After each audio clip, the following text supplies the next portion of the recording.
Salut à tous et bienvenue sur ma chaîne Foot 237. Ici, bien évidemment, nous parlons exclusivement de l'actualité sportive camerounaise. Aujourd'hui, nous nous lançons dans un nouveau sujet. Le gouvernement décide de se mettre lui-même à la recherche d'un entraîneur pour les Lions Indomptables. Après le bilan catastrophique de Rigobert Song avec les Lions Indomptables, premièrement d'abord durant la Coupe d'Afrique des Nations, avec l'élimination du Cameroun durant les huitièmes de finale face au Niger, et ensuite l'élimination durant la Coupe du Monde de 2022 qui s'est déroulée au Qatar, a vu le Cameroun sortir en phase de poule. Malgré la promesse de la FECAFOOT d'ici le drapeau camerounais durant ce championnat-là jusqu'en haut, et même la promesse durant cette Coupe d'Afrique des Nations d'envoyer le Cameroun jusqu'en finale et pourquoi pas même remporter, cette promesse-là n'a pas été tenue. Et de nombreux supporters et camerounais avaient exprimé leur mécontentement vis-à-vis des résultats obtenus par les Verts Rouges et Jaunes. Récemment même, la FIFA, après avoir dévoilé son classement mondial, le Cameroun s'est vu avoir perdu 4 places sur le classement mondial et a aussi perdu et se retrouve aussi en 9e place sur le classement africain. Ça, c'est un mauvais résultat, un mauvais ranking pour une équipe aussi exceptionnelle que le Cameroun. Bon, après le bilan catastrophiquement extraordinaire de Rigobert Song, son contrat qui se termine en ce fin février ne sera pas prolongé par son ancien capitaine, l'actuel président de la Fédération de football camerounais FECAFOOT, Samuel Eto'o, ni même pas la FECAFOOT actuellement.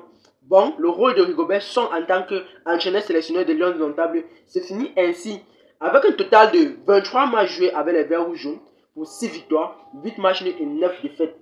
Ça, c'est un bilan assez... Ça, c'est un très mauvais bilan de la part de...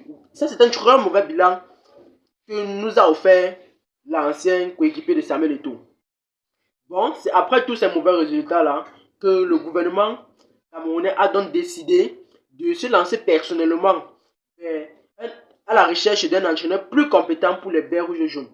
Rappelons-nous d'abord que durant la fête de la jeunesse, le président de la République nous avait exprimé son mécontentement du résultat obtenu par les Lions Indomptables.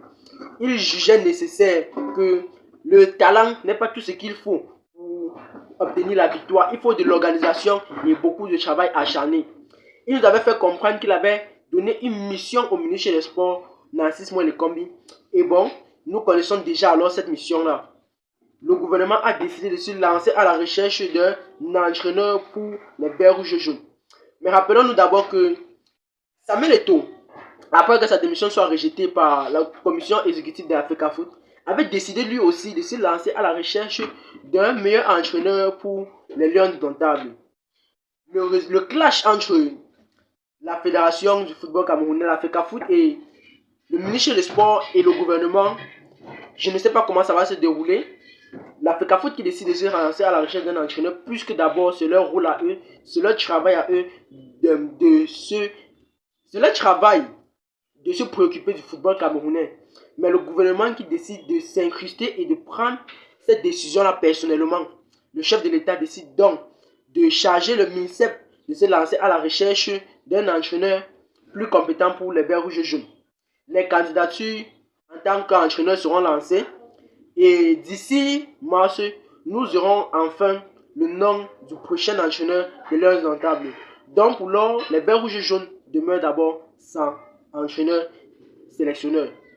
Mais avant de continuer, n'oubliez pas de vous abonner et activer la cloche de notification afin d'être prévenu lors de la publication de mes prochaines vidéos.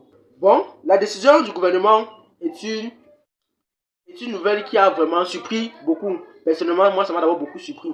Je me suis dit que le gouvernement avait amplement confiance à Samuel Eto'o et le laissait gérer en plein temps les décisions qui concernaient le football camerounais.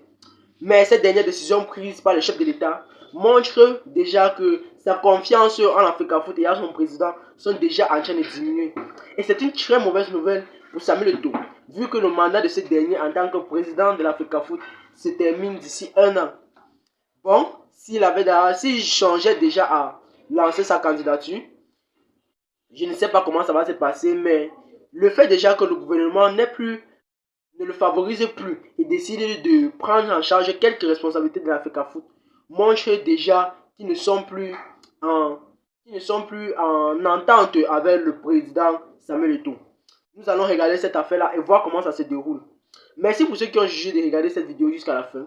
Mais n'oubliez pas, s'il vous plaît, de créer vos comptes XBET et Melbet en utilisant le code promo ACTIS1 pour recevoir jusqu'à 200% de bonus lors de vos recharges et jusqu'à 100% de bonus lors de votre premier dépôt après inscription.